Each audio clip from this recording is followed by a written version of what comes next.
Hotel থেকে চলে যাচ্ছি।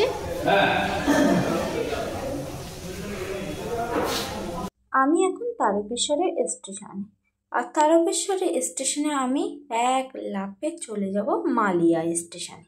তো মালিয়া স্টেশনে নেমে একটু আমি বসে নিলাম, কারণ এত টানা রৌদ্র 8টার সময় যে ভাবাই যায় না, এত চড়া রোদ।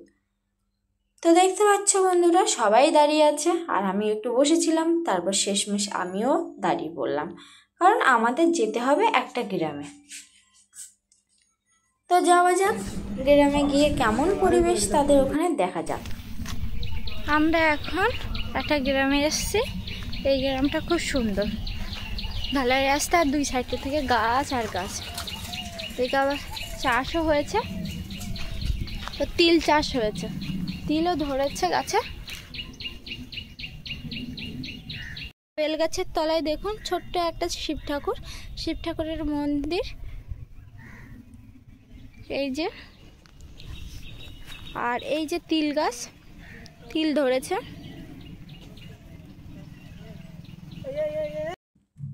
তো আমি শেষমেশ চলে আসলাম একটা বাড়িতে।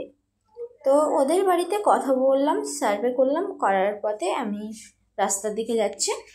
তো এখন দুপুর হয়ে গেছে, তাই আমি ভাবলাম যে সবাইকে ফোন করে নেই, ফোন করে দুপুরের খাবারটা খেয়ে নেব। তো তাই আমরা যাচ্ছি রীতিমতো বাজারের দিকে। তো সব দোকান বন্ধ দেখতে পাচ্ছ বন্ধুরা।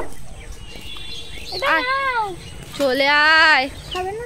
তো আমরা এখন একটা মন্দিরে যাচ্ছি, দেখলাম একটা মন্দির, তা ঘুরে আসি। মন্দিরটা খুব সুন্দর, চারিদিকে গাছ আর গাছ, বট গাছ আছে, বিভিন্ন ধরনের গাছ টাছ আছে।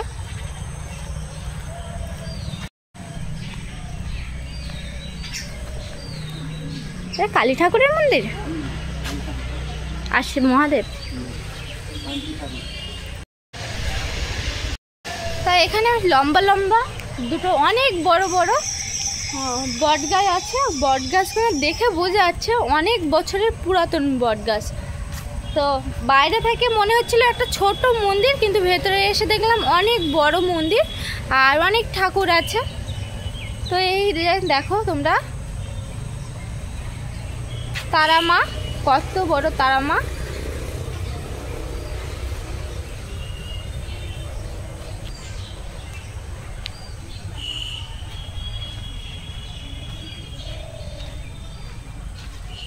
আর এই যে মঞ্চটা, দুতলা মঞ্চ, খুব সুন্দর লাগছে। আমি প্রথমবার দেখলাম।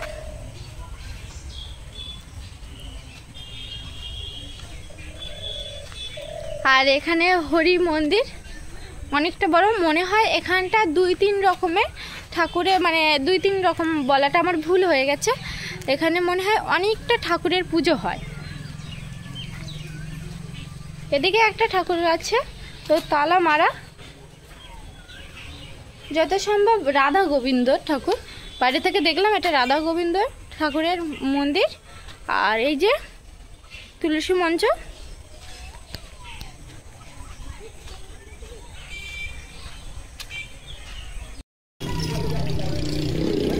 আমাদের কাজ এখন শেষ হয়ে গেছে, তাই আমরা এখন স্টেশনের দিকে হেঁটে হেঁটে যাচ্ছি।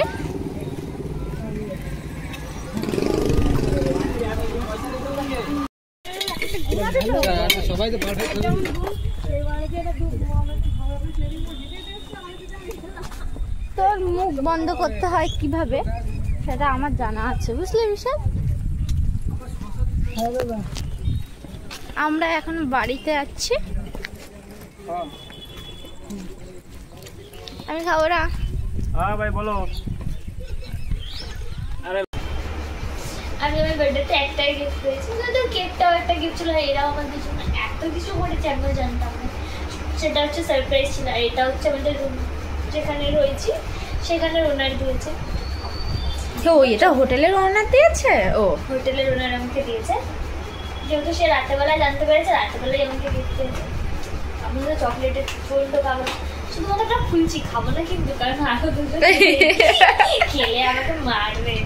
ওরাও কষ্ট করে আমার জন্য চকলেটস নিয়ে এসেছে, কেক নিয়ে এসেছিল। এমা এই জায়গাটা ফাঁকা গেল, খোল খোল, ওর মধ্যে আছে। যা যা যা যা। সব পড়ে আছে কি জানি খাওয়া না খাইনি আমি